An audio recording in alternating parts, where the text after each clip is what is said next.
अस्सलाम वालेकुम नाज़रीन, सन टीवी के न्यूज़ स्टूडियो में खुश आमदीद। मैं हूँ आतिफा बलोच।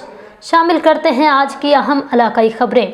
DPO जंग इन एक्शन, इश्तिहारी मफरूर मंशियात और नजायज़ असलहा रखने वालों की शामत आ गई।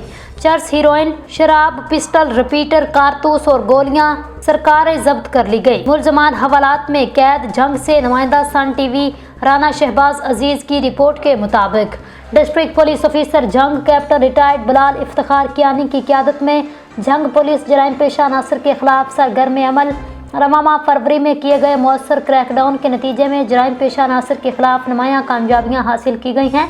पुलिस कार्रवाइयों के दौरान 120 इश्तिहारी मुजरमान और 43 अदालती मफरूरान को गिरफ्तार कर लिया गया, जबकि 103 मंशियात फरोशों और 67 नाजायज़ असलहा रखने वालों को हिरासत में लेकर उनके खिलाफ कानूनी कार्रवाई अमल में लाई गई।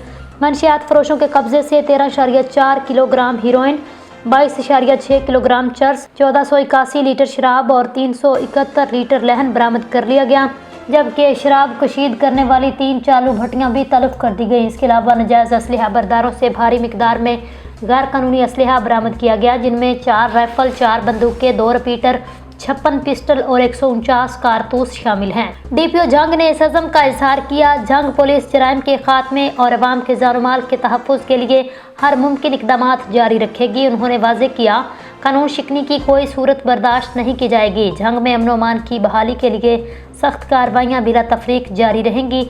उन्होंने अवाम से अपील की है वो जराइम पेशा अनासर के खिलाफ पुलिस के साथ ताउन करें ताकि जंग को एक पुरअमन और महफूज शहर बनाया जा सके।